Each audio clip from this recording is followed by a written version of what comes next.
Assalamualaikum warahmatullahi wabarakatuh. Kami akan menjelaskan mengenai peran Wali Songo dalam peradaban Islam Indonesia, Wali Songo dan dakwah Islam, model penyebaran Islam Wali Songo, kemajuan Islam periode Wali Songo.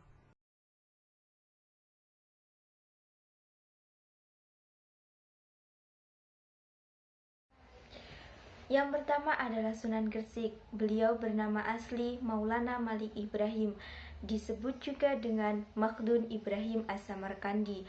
Dalam lidah Jawanya disebut dengan Syekh Ibrahim Samarkandi. Beliau lahir pada paruh abad ke-14 di Samarkand, Asia Tengah. Beliau wafat pada tahun 1419 yang bertepatan pada hari Senin 12 Rabiul Awal 822 Hijriah. Beliau dimakamkan di kota Gresik, tepatnya di Desa Garpo Sukolilo, Jawa Timur. Adapun peran dan dakwah yang dilakukan oleh Sunan Gresik diantaranya adalah yang pertama adalah melalui pendekatan kepada masyarakat dengan pergaulan. Dengan pergaulan dan dengan budi bahasa yang ramah tamah, dengan tanpa menolak agama yang mereka anut pada waktu itu, Sunan Gresik mampu menarik masyarakat untuk memeluk Islam. Yang kedua adalah melalui jalur perdagangan. Melalui jalur inilah Sunan Gresik memberikan langkah yang besar untuk penyebaran agama Islam. Dengan demikian, beliau dapat berinteraksi langsung dengan masyarakat, bangsawan, dan raja. Yang ketiga adalah melalui keahliannya di bidang pengobatan dan pertanian. Dengan memanfaatkan keahliannya tersebut, beliau mampu memberikan pandangan baru kepada para masyarakat bahwa kasta masyarakat di agama Islam itu tidak ada, karena sebenarnya setiap manusia memiliki kedudukan yang sama di hadapan Allah Subhanahu wa Ta'ala. Yang kedua adalah Sunan Ampel. Sunan Ampel memiliki nama asli Raden Muhammad Ali Rahmatullah atau Raden Rahmatullah. Beliau lahir di Champa, Vietnam, sekitar tahun 1401 Masehi. Beliau wafat pada tahun 1467 Masehi dan dimakamkan di sebelah barat Masjid Ampel, Surabaya. Beliau merupakan anak dari Syekh Maulana Malik Ibrahim dan putri Baginda Kian. Adapun ibu beliau memiliki kakak sulung yang bernama Dewi Sasmita Putri yang merupakan permaisuri dari Prabu Kertawijaya Brawijaya I. Beliau juga memiliki kakak yang bernama Ali Murtado atau Ali Musada. Peran dan dakwah yang dilakukan oleh Sunan Ampel meliputi yang pertama adalah ajaran Moh Limo. Penyebutan tersebut menjadi ciri khas dari dakwah yang dilakukan oleh Sunan Ampel. Yang pertama adalah moh main atau tidak berjudi. Yang kedua adalah moh ngombe atau tidak mabuk-mabukan. Yang ketiga adalah moh maling atau tidak mencuri. Yang keempat adalah moh madat atau tidak minum obat-obatan. Yang kelima adalah moh madon atau tidak berzina. Berikutnya adalah peran dan dakwah Raden Rahmat meliputi 5 hal. Yang pertama adalah mengubah nama sungai dan pelabuhan, seperti Sungai Berantas menjadi Kali Emas dan Pelabuhan Jenggala menjadi Tanjung Perak. Langkah ini digunakan oleh Sunan Ampel karena pada waktu itu masyarakat berbondong-bondong ke Surabaya dan mempercayai bahwa di Surabaya terdapat harta karun berupa emas dan perak. Yang kedua adalah mendekatkan Islam dengan bahasa Jawa. Contohnya kata sholat menjadi sembahyang dan kata musola menjadi langgar. Kata langgar sendiri masih dekat dengan kata sanggar, di mana sanggar pada waktu itu menjadi tempat pemujaan dan tempat penyimpanan sesajen. Yang ketiga adalah menguasai kebutuhan pokok. Dengan menguasai kebutuhan pokok masyarakat, Sunan Ampel mampu mengajarkan kepada masyarakat tentang bagaimana kita untuk saling berbagi. Dengan kata lain, saling berbagi ini adalah sesuai dengan ajaran agama Islam. Yang keempat adalah pendekatan kepada tokoh masyarakat. Dengan pendekatan kepada tokoh masyarakat inilah dapat mempermudah penyebaran agama Islam. Di samping itu juga sementara itu Sunan Ampel sendiri menikah dengan salah seorang putri dari Bupati Tuban yang bernama Nyai Ageng Manila. Kemudian beliau juga memperistri tokoh masyarakat yang paling berpengaruh di Jawa yang bernama Ki Woro Seroyo. Yang kelima adalah kemudian peran dan dakwah dari Raden Rahmat sendiri yang kelima adalah menjadikan Ampel Denta menjadi pesantren. Dengan Ampel Denta menjadi pesantren inilah kemudian pesantren mengalami perkembangan yang sangat pesat. Sunan Giri memiliki nama asli yaitu Muhammad Ainul Yakin atau sering dipanggil dengan Raden Paku. Beliau ini merupakan putra dari Maulana Ishaq. Beliau wafat tahun 1506 Masehi dan makam beliau terletak di sebuah bukit di Dusun Kedaton, Desa Giri Gajah, Kecamatan Kebomas, Kabupaten Gresik. Sunan Giri melakukan dakwah lewat pendidikan dan tidak sekedar mengembangkan sistem di daerah pesantren saja, melainkan beliau juga mengembangkan di sistem pendidikan masyarakat yang terbuka, yaitu dengan menciptakan berbagai jenis permainan seperti coplak-coplak suweng, padang bulan, jamuran, jelungan, dan lain sebagainya. Bahkan beliau juga menciptakan beberapa tembang tengahan di mana itu sangat digemari oleh banyak kalangan masyarakat karena mengajari beberapa jenis ajaran rohani yang sangat tinggi. Dan puncak kejayaan Sunan Giri yaitu dengan naiknya cucu Sunan Giri yang bernama Pangeran Pradika.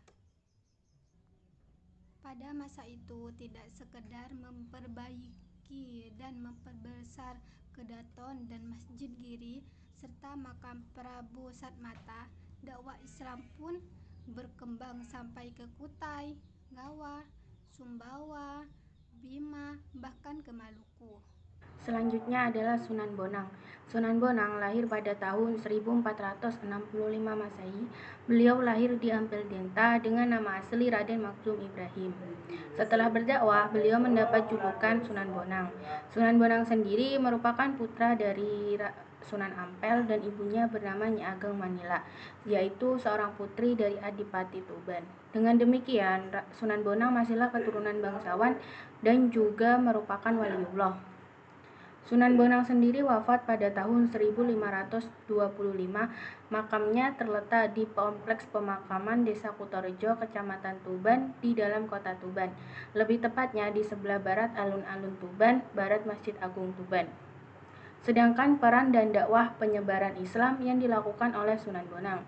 Sunan Bonang menjalankan pendekatan yang lebih mengarah ke hal-hal yang bersifat seni budaya dan yang mana dengan serupa dengan yang dilakukan oleh Sunan Kalijogo yang merupakan muridnya sendiri.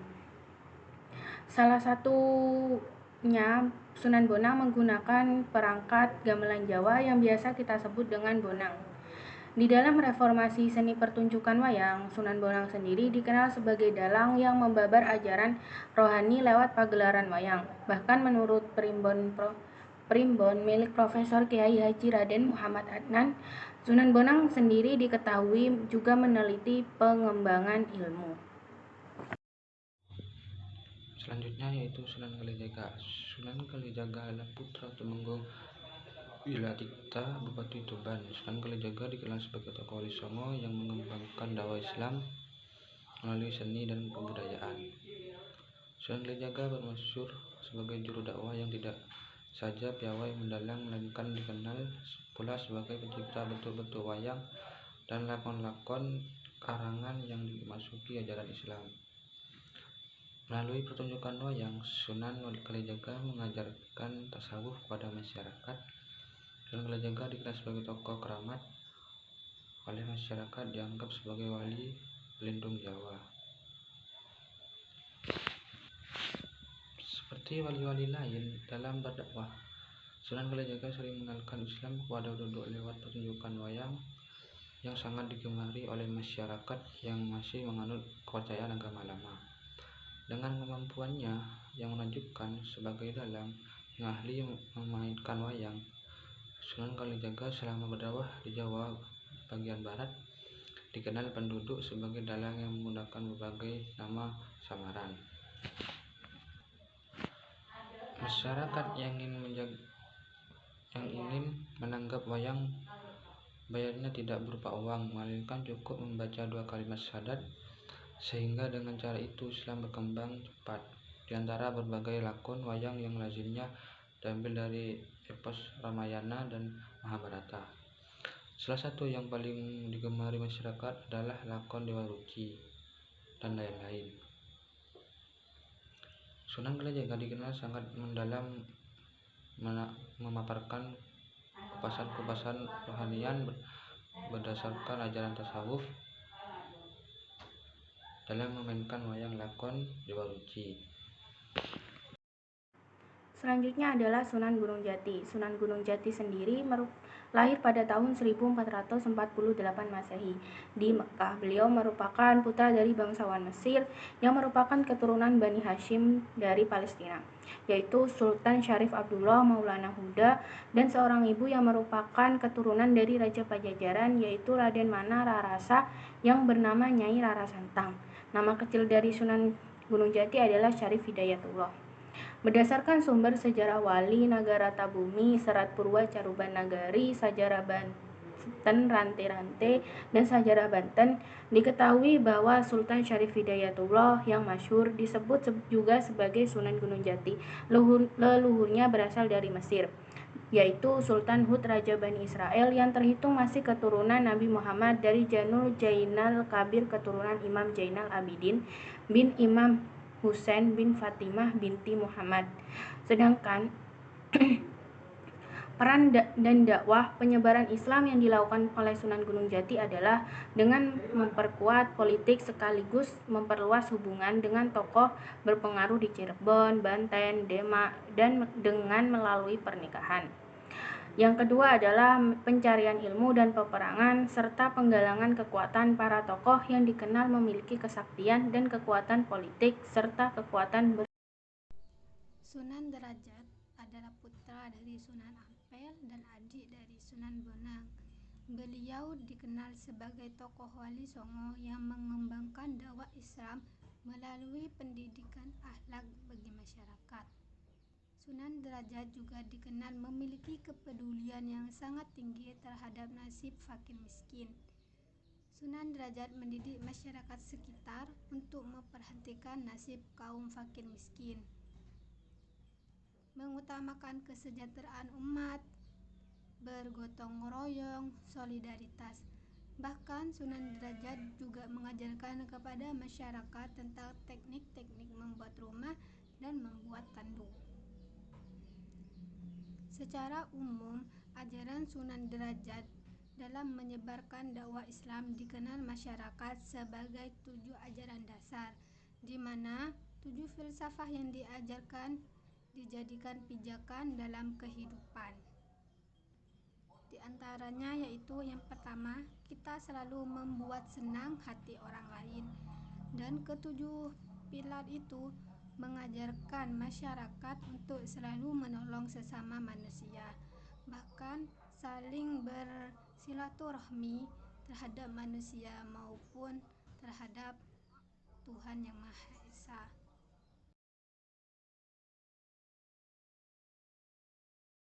Akan menjelaskan Sunan Godos. Beliau merupakan putra dari Sunan Undung, yang mana Sunan Undung sendiri adalah putra dari saudara Sultan Mesir, yaitu adik dari Rara Dampul.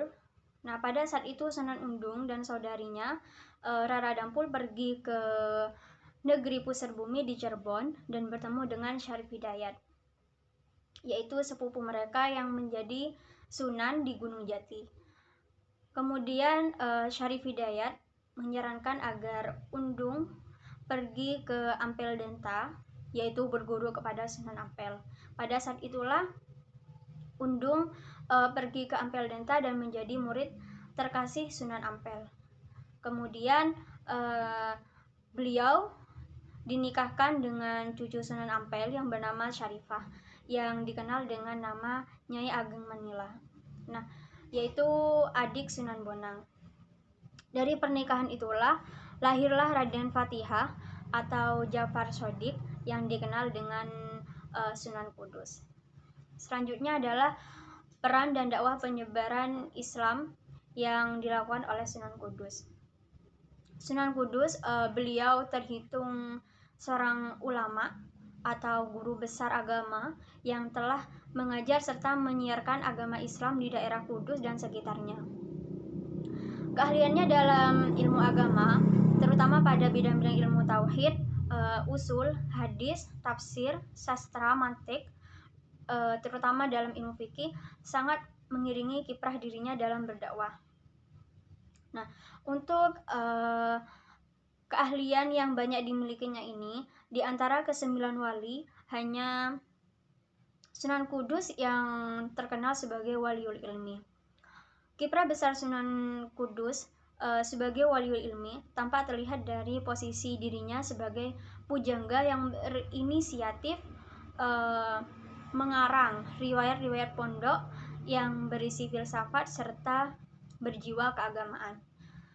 Nah, buah ciptaannya yang telah dikenal ialah Gending, Mas Kumambang, dan Mijil. Sekian, terima kasih.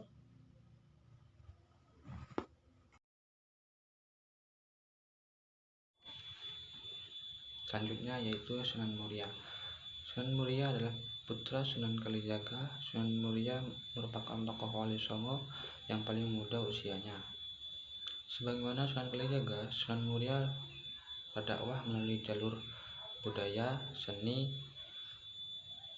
Sunan Muria dikenal sebagai piawai, menciptakan berbagai jenis terbang cilik, jenis sinom dan kinanti yang berisi nasihat-nasihat ajaran tauhid. Seperti ayahnya, Sunan Muria dikenal pintar, mendalang, dan membawa lakon-lakon karangan karya Sunan Kalijaga. Dakwah Sunan Muria dalam melakukan dakwah Islam, Sunan Muria memiliki pendekatan sebagaimana dijalankan ayahandanya. Tradisi agama yang lama yang dianut masyarakat tidak dihilangkan, melainkan diberi warna Islam dan dikembangkan menjadi tradisi keagamaan baru ciri khas agama Islam. Demikianlah tradisi bancangan dengan tumpeng yang biasa dipersembahkan di tempat-tempat angker diubah menjadi kenduri, yaitu upacara pengiriman doa kepada leluhur dengan menggunakan doa-doa Islam di rumah orang yang menyalakan kenduri. Sebagaimana Sunan Kalijaga, Sunan Muria menjalankan dakwah Islam melalui pendekatan budaya. Dalam seni pewayangan, misal Sunan Muria diketahui suka menggelar sejumlah lakon karangan pertunjukan wayang gubahan Sunan Kalijaga seperti Dewa Ruci. Sunan Muria dikenal sebagai pendukung setia Kesultanan Demak. Ketika menjadi kekisruhan dalam proses suksesi setelah angkatnya Sultan Trenggono. Oleh karena itu, peran Sunan Muria dalam mengembangkan dakwah Islam di daerah Jepara dan Kudus sangat besar, maka makamnya sampai sekarang diziarahi oleh umat Islam sekitar maupun Islam dari daerah Indonesia lain. Selanjutnya adalah modal penyebaran Islam Wali Songo. Yang pertama yaitu pendekatan yang disebut dengan Islamisasi kultur Jawa, di mana dalam pendekatan ini bagaimana budaya Jawa agar nampak dalam nuansa Islam. Yang kedua adalah pendekatan Jawinisasi Islam, yang disebut sebagai suatu upaya penginternalisasian nilai-nilai Islam dengan cara menyisipkan ke dalam budaya yang ada di Jawa. Kemudian muncullah istilah Islam Jawa atau sering disebut dengan Islam Kejawen, di mana produk budaya yang ada di Jawa itu cenderung mengacu dan menitik pada keberadaan Islam. Kemudian kemajuan Islam periode Wali Songo ini ada 5. Yang pertama adalah nilai-nilai dan tradisi keulamaan Nusantara. Yang kedua, keragaman paham kesufian Nusantara. Yang ketiga, pesantren hasil asimilasi pendidikan Hindu-Buddha. Yang keempat, islamisasi nilai-nilai seni budaya Nusantara. Kemudian yang kelima adalah tradisi keagamaan Islam Cham.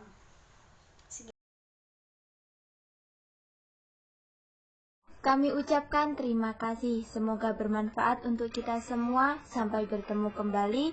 Wassalamualaikum warahmatullahi wabarakatuh.